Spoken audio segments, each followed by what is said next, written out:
Ahí lo tiene, pero no queremos que se quede usted en que esto se trata nada más de un asunto de si es popular o impopular la medida del gobierno. Esto tiene raíces y tiene historia. Y justamente para hablar de eso nos visita en el estudio y le doy la bienvenida, de verdad con mucho gusto, a una gran periodista y escritora, Ana Lilia Pérez, que es autora de obras como El Cártel Negro y Pemex RIP, entre otras, que hablan justamente de este tema que es muy penoso, Ana. Primero, bienvenida, ¿cómo estás? Muchas gracias, gracias por la invitación. No, al contrario, gracias por aceptarla. Y es justo para hablar, mire, aquí tengo Pemex RIP. Y digo es muy penoso porque Pemex era el orgullo de los mexicanos, era la gran empresa de la nación.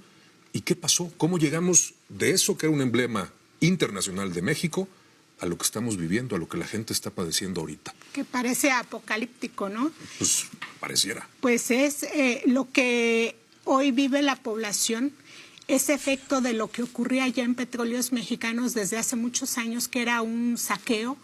El saqueo en las tomas clandestinas, yo las pongo entre comillas, porque la mayor parte del saqueo a Petróleos Mexicanos es por parte del propio personal de Petróleos Mexicanos. Las tomas clandestinas representan el 20% de lo que se le roba a Pemex, el otro 80% responde a una estructura bien organizada desde dentro de la petrolera, y el robo de combustible es uno de los eslabones. Pero ¿cómo llegamos a eso? Bueno, tuvimos una de las empresas petroleras más importantes a nivel mundial, una de las primeras 11 petroleras que generaban más ingresos y que, bueno, debía reflejarse en la economía de los ciudadanos. Pemex aportaba el 47% del Producto Interno Bruto. Dependíamos de Pemex. Así es. País. México tenía una economía petrolizada y si bien todavía es uno de los activos principales que se tienen en este país, el robo de combustible es solamente uno de los eslabones de saqueo. En Petróleos Mexicanos hay muchas maneras de robo y lo que hoy se ve es producto de todo ese saqueo que empezó como un robo hormiga hasta convertirse en una estructura bien organizada que al momento en que quieres combatirla es como si golpearas en un avispero. Entonces todo está pululando. Es lo que estamos viendo ahora. ¿Tú qué opinas? Bueno, es un retrato terrible este que nos haces, pero tú has investigado más de 15 años, no estás hablando por hablar, tienes documentos, tienes las pruebas y aquí están estos libros. Pero déjame preguntarte, por esta historia que conoces, ¿tú cómo ves la medida? ¿Tú pensabas que iba a haber el cierre de los ductos para combatir esta manifestación de la delincuencia dentro de Pemex o no? Bueno, cuando se conoce el modus operandi en el robo de combustible, como lo conozco yo, como la palma de mi mano, lo he estudiado a profundidad, lo he padecido también.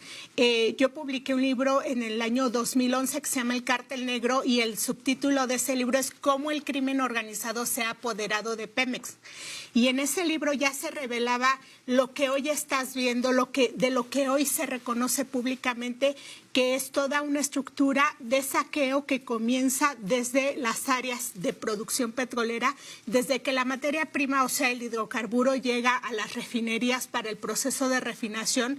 Hay dobles contabilidades para maquillar lo que entra y tener un margen de maniobra para sacar lo otro.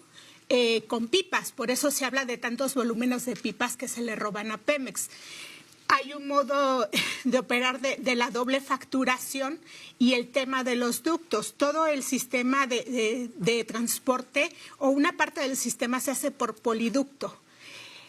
Llegó a tal nivel de organización el crimen dentro de Pemex que desde la torre de Marina Nacional, es decir, desde el corazón de Petróleos Mexicanos, la gente que tenía a su cargo el monitorear el sistema de ductos que está monitoreado las 24 horas a través del sistema SCADA, es como si tú y yo estamos viendo en un monitor lo que está pasando en todo el país.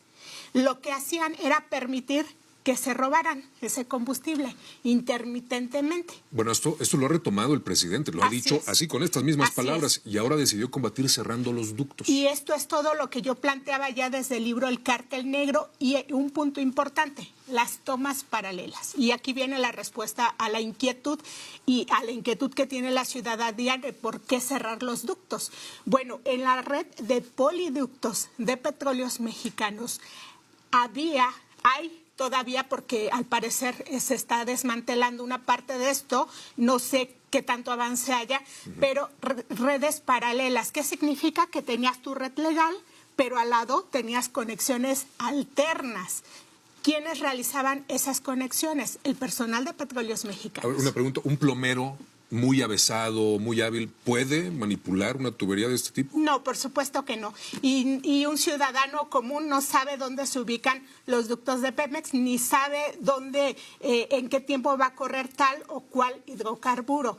Por el poliducto pueden pasar los más diversos productos de Petróleos Mexicanos y cuando hablamos de huachicolero debemos quitarnos esa idea de la gente que llegue a perforar y se lleva su garrafoncito. Eso así no es como funciona el robo de combustible. El robo de combustible funciona cuando el personal de la torre de control de Pemex monitorea, llama a quienes van a hacer la perforación, que son personas altamente especializadas en manipulación de válvulas, hacen la conexión y permiten que esa conexión paralela funcione. Hay otra modalidad que se le llama toma en caliente. La toma en caliente es una perforación instantánea donde la realiza el personal de Pemex, llama a los huachicoleros que tienen los camiones que vemos circular cargados, llama a los cargadores, así se les define, acuerdan con la policía local de qué hora a qué hora van a entrar a cargar y hacen la carga.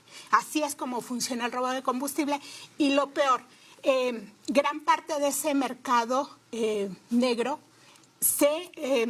se comercializa en el mercado legal, es decir, en las propias gasolineras oficiales autorizadas por Petróleos Mexicanos. ¿Se han estado retirando permisos? ¿Se han estado negando algunos desde el principio de esta administración? ¿Tiene que ver con esto? Tiene una lógica total porque las gasolineras compran cierta producción a Pemex, cierta gasolina.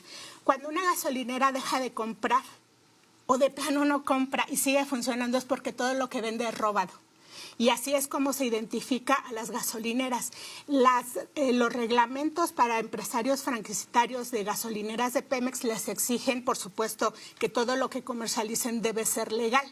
Pero lo que comenzó a ocurrir en muchas áreas era que el empresario, en vez de comprarle a Pemex, empezaba a comprar a los ordeñadores, que a veces eran los propios transportistas de Petróleos Mexicanos, o compraba una parte a Pemex y otra parte a los ordeñadores. Los estados que estamos viendo afectados, que son básicamente 6, digo, hay problemas en otras ciudades, pero a nivel de estado son 6. Guanajuato resalta mucho, ahí está la refinería de Salamanca, pero tiene que ver, de acuerdo a tu experiencia y tu investigación, ¿estos territorios están vinculados a este tipo de tráfico? ¿Es porque ahí se daba más? Es una de las hipótesis que se ha manejado. Sí, completamente. Estado de México, por ejemplo. Te podría decir que la refinería de Salamanca es el origen del huachicol en México.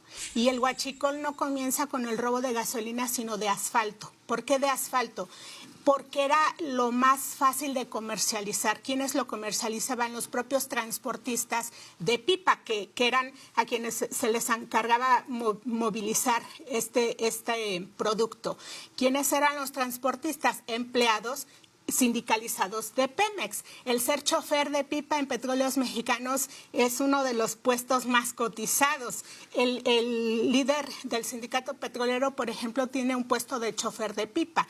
El personal sindicalizado es altamente responsable en este robo. ¿Por qué? Porque son quienes controlan todos los procesos de producción. La gente encargada también cotidianamente de manipular los ductos, de darles mantenimiento, de hacer las labores en los campos, son personal sindicalizado. Sin embargo, de esta responsabilidad no se puede eximir a personal de confianza porque en las refinerías, en las terminales de almacenamiento, los jefes son personal de confianza. ¿Los directores de Pemex no saben de estas cuestiones? El director de Pemex cada día recibe un informe en tiempo al día de lo que está entrando a una refinería y lo que llega a una terminal de almacenamiento. Y los números nunca cuadran. Y si los números no te cuadran, es porque hay robo.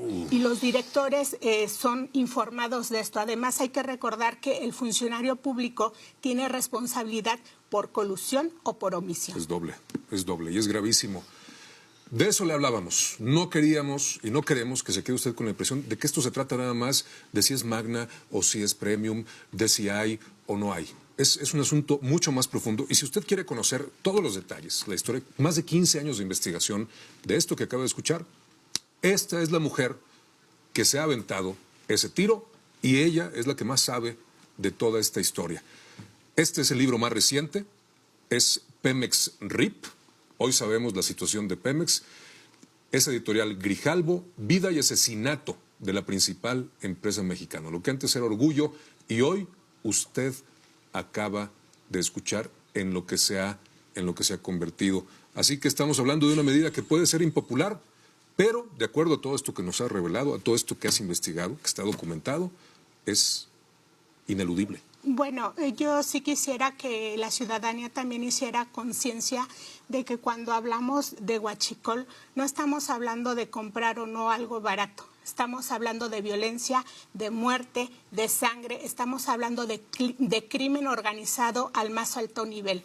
Entonces, considero que la cruzada contra el huachicol no debe ser del gobierno, es una cruzada de toda la ciudadanía. Pues ahí está. Con esa frase que me parece una imagen muy poderosa porque tenemos responsabilidad en todo lo que tiene que ver con la vida pública.